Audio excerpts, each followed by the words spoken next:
Hey guys, welcome to great cooking. இன்னைக்கு பார்க்க போகிற recipe veg parotta salna. Let's do it. ஒரு கடாய் எடுத்துக்கோங்க. எடுத்துட்டு 3லேருந்து 4 டேபிள் ஸ்பூன் அளவுக்கு எண்ணெய் சேர்த்துக்கோங்க. நான் கடலை எண்ணெய் ஆட் பண்ணியிருக்கேன்.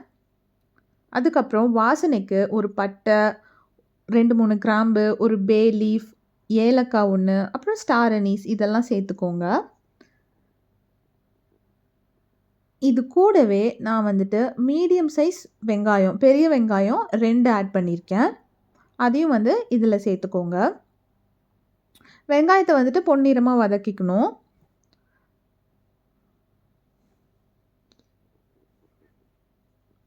இது லைட்டாக மிக்ஸ் பண்ணியிருக்கேன்.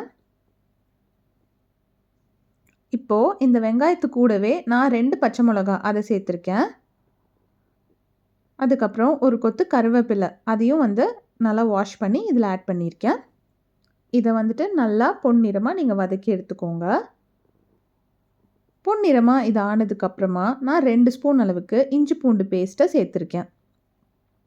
இதை ஆட் பண்ணிவிட்டு இந்த இஞ்சி பூண்டு பேஸ்ட்டோட பச்சை வாசனை போகிற அளவுக்கு நீங்கள் இதை வதக்கி எடுத்துக்கணும்.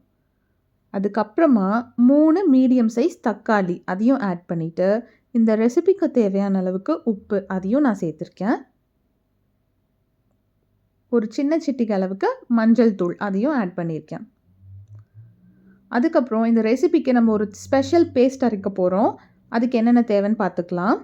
அதுக்கு ஒரு அரை ஸ்பூன் அளவுக்கு சோம்பு, அரை ஸ்பூன் அளவுக்கு பெப்பர், அதுக்கப்புறம் ஒரு பட்டை, கிராம்பு, பே லீஃப், ஒரு அரை வெங்காயம், சின்ன சிட்டிகை மஞ்சள் தூள், 1 ஸ்பூன் அளவுக்கு காஷ்மீரி மிளகாத்தூள், 2 ஸ்பூன் அளவுக்கு தனி மிளகாத்தூள், 3 ஸ்பூன் அளவுக்கு தனியாத்தூள். இதை எல்லாத்தையுமே மிக்சியில் நீங்கள் லைட்டாக தண்ணி சேர்த்து ஒரு பேஸ்ட்டாக அரைச்சிக்கோங்க.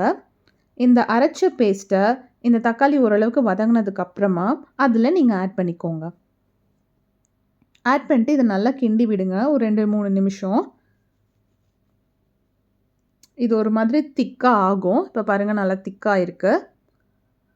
இப்படி ஆனதுக்கப்புறமா நம்ம தண்ணி ஆட் பண்ணிக்கலாம். உங்களுக்கு தண்ணி எவ்வளோ தேவையோ அவ்வளோ தண்ணி நீங்கள் ஆட் பண்ணிக்கோங்க. சால்னாக்கு எப்பயுமே தண்ணி நிறையா இருக்கணும். தண்ணியாக இருந்தால் தான் பரோட்டாக்கு சூப்பராக இருக்கும்.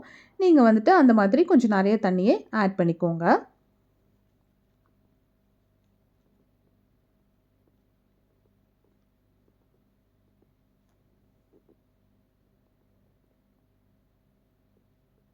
இது ஆட் பண்ணிகிட்டு இருக்கும்போது நம்ம இன்னொரு ஸ்பெஷல் பேஸ்ட் அரைக்க போகிறோம்.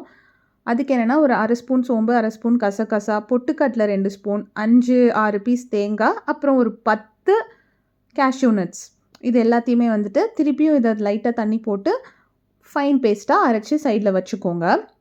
இப்போ நம்ம என்ன பண்ண போகிறோன்னா, நம்ம இந்த சால்னா குழம்பு இருக்கு இல்லையா, அதை ஒரு அடுப்பை ரொம்ப மீடியம் ஃப்ளேமில் வச்சுட்டு ஒரு 10 நிமிஷம் நீங்கள் நல்லா கொதிக்க விடுங்க. கொதிச்சதுக்கப்புறமா நான் திருப்பி கருவேப்பிலை, கொத்தமல்லி இதெல்லாம் ஆட் பண்ணியிருக்கேன்.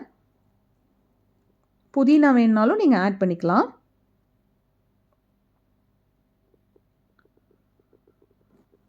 அதுக்கப்புறம் நம்ம அரைச்சி வச்சுருந்த அந்த கேஷ்யூ நட், தேங்காய் அதெல்லாம் அந்த பேஸ்ட்டை நீங்கள் அதில் போட்டுக்கோங்க. போட்டுட்டு இதை நல்லா மிக்ஸ் பண்ணி எடுத்துக்கோங்க. இதை நல்லா கிளறி விடுங்க. கொஞ்சம் தண்ணி நான் இன்னும் எக்ஸ்ட்ரா சேர்த்துருக்கேன். அந்த கேஷ்யூ நட் பேஸ்ட்டோட தண்ணி தான், அதையும் நான் எக்ஸ்ட்ரா சேர்த்து ஆட் பண்ணியிருக்கேன். திருப்பி நம்ம என்ன பண்ணுறோன்னா, இந்த அடுப்பை மூடி வச்சுட்டு ஒரு 15 நிமிஷம் 12-15 நிமிஷம் இதை வச்சு எடுத்திங்கன்னா சுவையான ஹோட்டல் ஸ்டைல் டேஸ்ட்டில் உங்களுக்கு சால்னா ரெடி. இது கூட கொத்தமல்லி, புதினா தூவி எடுத்திங்கன்னா சூப்பராக பரோட்டாவுக்கு சாப்பிட்லாம்.